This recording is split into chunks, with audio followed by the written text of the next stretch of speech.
आप देख रहे हैं एसएनसी आवाज सैफी अब्बास के साथ। नमस्कार, एसएनसी आवाज में एक बार फिर आपका स्वागत है। होनी को अनहोनी कर दे, अनहोनी को होनी, एक जगह जब जमा हो तीनों, अमर, अकबर, एंथनी।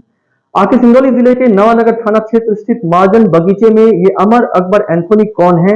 और वो किस तरह से कबाड़ की दुकान संचालित कर रहे हैं, और क्या वाकई में एनसीएल का जो खदान क्षेत्र है उस पर इनके गुर्गे उसे प्रभावित कर रहे हैं। नवानगर थाना क्षेत्र का जो महाजन बगीचे में जो कबाड़ की दुकान खुली है फिलहाल सुर्खियों में है, और ये कहा जा रहा है कि 3 दिग्गज इसे चला रहे हैं और उन्हें किसी का भी भय नहीं है। भय भी कैसे हो जब ऊपर से लेकर नीचे तक सेटिंग करने के लिए तैयार हैं, तो जहां पर सेटिंग होती है वहां पर भय बिल्कुल नहीं होता है। जिस तरह से गली मोहल्ले और नुक्कड़ में कबाड़ की दुकानें खुल रही हैं, और सबको मालूम है कि जो कबाड़ की दुकानें पहले से खुली हैं वो खदान क्षेत्र को काफी प्रभावित करती रही हैं। ऐसे में आखिर सिंगरौली एसपी इस तरफ ध्यान क्यों नहीं दे रहे हैं कि जो थोड़ी थोड़ी दूर पर कबाड़ की दुकानें चल रही हैं उनका मकसद सिर्फ खदान में अपने गुर्गों को भेजकर खदान को प्रभावित करना है, उनके कीमती उपकरण को वहां से चुराना है, और कई बार वो सुरक्षा प्रहरी पर हमला करने से भी पीछे नहीं हटते हैं। इसी तरह से महाजन मोड़ में भी कबाड़ की दुकान खुली हुई है। फिलहाल जिस तरीके से लगातार कबाड़ियों का मूवमेंट खदान क्षेत्र में बढ़ रहा है, एक वो दहशत फैला रहे हैं, ऐसा लगता है जैसे वो पूरी खदान को ही चट कर जाएंगे।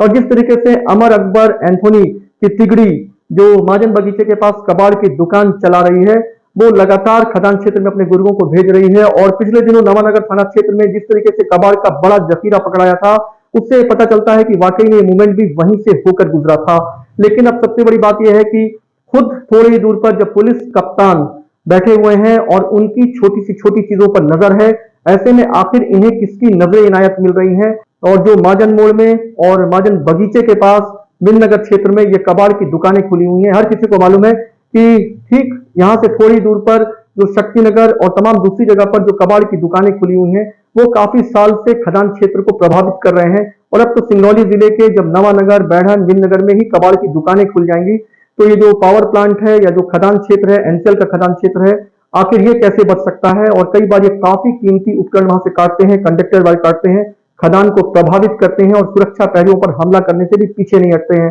निगाही में जिस तरीके से पिछले दिनों कबाड़ का जखीरा पकड़ाया था, इससे पहले भी जो सिक्योरिटी ऑफिसर हैं उनके द्वारा खदान क्षेत्र में ही एक आशियाना बनाए जो कबाड़ से जुड़े हुए हैं उनके बारे में कई बार शिकायत की गई है, प्रशासन को लिख कर दिया गया है, लेकिन उनका जो आवास है, जो आशियाना वो खदान क्षेत्र में बनाए हुए हैं जहां से वो अपनी गतिविधियों को मूवमेंट देते हैं, उसे भी वहां से नहीं हटाया गया है। और अब तो हर गली मोहल्ले और नुक्कड़ों में कबाड़ की दुकानें खुल रही हैं। आखिर इन्हें किसकी छत्र छाया मिली है, किसका शेल्टर मिला हुआ है, और जिस तरीके से ये कबाड़ की दुकानें लगातार बेखौफ होकर चल रही हैं और अपने मूवमेंट को बढ़ा रही हैं और बेखौफ होकर वो सुरक्षा प्रहरियों पर हमला करने से भी पीछे नहीं हटती हैं, निश्चित है कि ऊपर से लेकर नीचे तक सेटिंग और सुविधा शुल्क का एक बड़ा खेल चल रहा है। एसएनसी आवाज के साथ सैफी अब्बास।